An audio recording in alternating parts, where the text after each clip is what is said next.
जादुई मुर्गी और तीन भूत। बहुत समय पहले की बात है। एक छोटे से गांव में बल्लू नाम का एक आदमी रहता था। बल्लू काफी गरीब था और खूब मेहनत करके किसी तरह अपना और अपनी माँ का पेट भरता था। एक वर्ष गांव में सूखा पड़ गया और खाने का कुछ नहीं बचा। बल्लू ने सोचा कि पास के शहर में जाकर कुछ काम करता हूँ और 2 पैसे कमा के लाता हूँ। माँ मैं शहर जा रहा हूँ। वहां जाकर खूब सारे पैसे कमाऊंगा, खूब सारा अनाज, खूब सारी सब्जियां सब लेकर वापस आऊंगा। ठीक है बल्लू बेटा, अपना ध्यान रखना। घर में बस 3 रोटी बची है। मैं एक कपड़े में तेरे लिए वो रोटियां बांध देती हूँ। हाँ ठीक है माँ, ठीक है।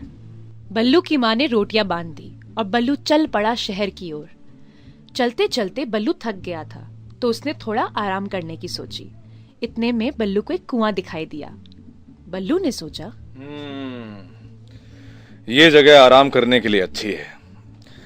यहाँ मैं अपनी रोटियां भी खा लूंगा और कुएं से पानी भी पी लूंगा। बल्लू ने रोटियां निकाली और सोचने लगा, 1 खाऊं, 2 खाऊं या तीनों खा लूं, कुछ समझ नहीं आ रहा। उस कुएं में 3 भूत रहते थे। उन्होंने बल्लू की आवाज सुन ली और डर गए कि आज उन्हें कोई खाने आ गया है। तीनों भूत तुरंत कुएं से बाहर आए और बोले, ए भाई क्या करने का भाई? ए भाई क्या कर रहे हैं भाई? ए मेरे को नहीं खाने का भाई, मेरे को बख्शने का भाई। मेरे पास मस्त आइटम है, मैं तेरे को देगा भाई। मेरे पास एक जादुई बकरी है, ठीक है भाई। तुम जब भी उसकी पीठ थपथपाओगे ना, उससे बहुत सारी सोने की मुद्राएं निकलेंगी भाई। जाने का ना भाई, मेरे को बख्शने का भाई। बल्लू ये सुनकर काफी खुश हो गया और जादुई बकरी लेकर चल दिया। रास्ते में वो एक सराय में गया। सराय के मालिक ने बल्लू के फटे कपड़े देखे और बोला, यहाँ क्यों आए हो भैया? सराय में रहने के लिए सोने की एक मुद्रा लगती है। बल्लू ने बकरी की पीठ पर हाथ फेरा तो बकरी ने सोने की मुद्राएं निकाल दी। सराय के मालिक की आंखें फटी की फटी रह गईं। वो मन ही मन सोचने लगा कि कुछ भी करके ये बकरी उसे मिल जाए तो उसके वारे न्यारे हो जाएंगे। अरे आओ भाई आओ, इसे अपनी ही सराय समझो। इस सुंदर से कमरे में आराम करो, मैं तुम्हारे लिए खाने का इंतजाम करता हूँ। जी ठीक है। जब बल्लू खाना खा रहा था तो सराय के मालिक ने चुपके से बल्लू की बकरी चुरा ली और उसकी जगह दूसरी बकरी बांध दी। अगले दिन बल्लू अपनी माँ के पास गया और बोला, माँ देखो, मैं सोने की मुद्राएं देने वाली बकरी लाया हूँ, ये देखो। है? सोने की मुद्रा देने वाली? बल्लू ने बकरी के ऊपर हाथ फेरा तो बकरी ने सोने की मुद्रा तो नहीं दी, लेकिन खूब सारे मेंगने कर दिए। ये देखकर बल्लू की माँ बहुत नाराज हुई। छी छी, ये क्या लाया तू? बल्लू बड़ा परेशान हो गया और अगले दिन फिर से कुएं के पास पहुंच गया और बोला, तुम भूतों ने मुझे धोखा दिया, मैं आज तुम तीनों को खा जाऊंगा। भूत डर गए और बोले, ए भाई क्या करने का भाई? अपन तेरे को बकरी दे रहा भाई, और टेंशन नहीं लेना भाई। अपन तेरे को सोने का अंडा देने वाली मुर्गी देगा, ठीक है भाई? बख्शने का ना भाई। बल्लू ये सुनकर खुश हो गया और मुर्गी लेके चल दिया। वो फिर से सराय पहुंचा और बोला, आज सोने की मुद्रा नहीं है, सोने का अंडा चलेगा क्या? अरे जरूर चलेगा बल्लू भाई, आओ आओ अंदर आओ। बल्लू ने मुर्गी के ऊपर हाथ फेरा तो मुर्गी ने सोने का अंडा दे दिया। आज सराय के मालिक ने चुपके से मुर्गी बदल दी। अगले दिन फिर बल्लू अपनी माँ के पास गया और बोला, माँ देखो, आज मैं सोने के अंडे देने वाली मुर्गी लाया हूँ, ये देखो। है?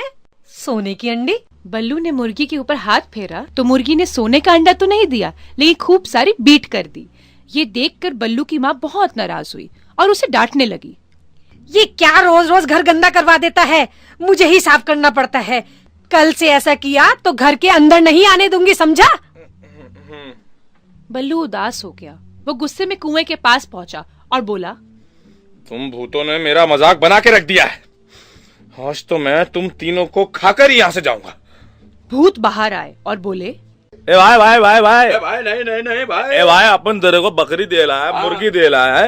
ए रुक, अपन को काय को खा रहा है? भाई अपन तेरे को कहता है भाई, ए अपन तेरे को भाई मुर्गी दिए ला है, बकरी दिए ला है, खाने का नहीं भाई। अच्छा मेरे को बताने का भाई, टेंशन क्या है भाई? है ये बताओ, टेंशन किधर है? बताओ। टेंशन मैं बताता हूँ। ना ही तो तुम्हारी बकरी सोने की मुद्रा देती है और ना ही वो मुर्गी सोने का अंडा देती है। अगर मुझे कुछ मिलता है तो वो है सिर्फ और सिर्फ गोबर। आज नहीं छोड़ूंगा मैं तुम तीनों को। ए भाई भाई भाई, भाई रुको, एक मिनट। अच्छा भाई, ये बताने का भाई, ये जो जादू अपन तुमको दिए ला था, ये किसी और को दिखाया आपने कि नहीं दिखाया? बल्लू सोचते हुए बोला, हाँ, एक सराय के मालिक के सामने दिखाया था। ओ, तो ये टेंशन है भाई। भाई टेंशन नहीं लेगा, अपन बताएंगे ना भाई। इसका मतलब पता है क्या है? तुम्हारा बकरी और तुम्हारी मुर्गी वो सराय वाले ने चोरी कर लिया भाई। आज अपन तुमको ना एक जादुई डंडा देगा। मालिक से जाके पूछने का कि तुमने मेरी मुर्गी और बकरी चोरी की है कि नहीं की है। अगर वो झूठ बोला तो ये डंडा उसे तब तक पीटेगा जब तक वो सच नहीं बोलेगा। ये लो भाई, लेके जाने का और मालिक से मिलने का, समझे क्या? बल्लू डंडा लेके सराय के मालिक के पास गया और उससे पूछा, क्या तुमने मेरी बकरी और मुर्गी चोरी की है? नहीं नहीं बल्लू भाई, कैसी बात कर रहे हो? बस फिर क्या था, जादुई डंडा बल्लू के हाथ से निकला और सराय के मालिक की खूब पिटाई करने लगा। मर गया रे, अरे मर गया। कोई बचाओ रे, कोई बचाओ, अरे मार डाला। बल्लू भाई इस डंडे को रोको ना, इस डंडे को। ये डंडा तब तक नहीं रुकेगा जब तक तुम सच नहीं बोलोगे। बता दो, मैंने ही तुम्हारी बकरी और मुर्गी चोरी की है। इस डंडे को रोक लो, इस डंडे को रोक लो, मैं तुम्हें वापस दे दूंगा, सब वापस दे दे, रोक लो। अरे भाई रुक भाई तू। सराय के मालिक की बात सुनकर डंडा थम गया और सराय के मालिक की जान में जान आई।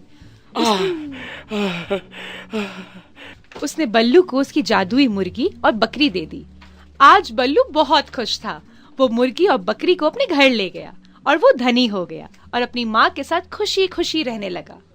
तो बच्चों, इस कहानी से हमें ये सीख मिलती है कि हमें हमेशा सच बोलना चाहिए और चोरी नहीं करनी चाहिए।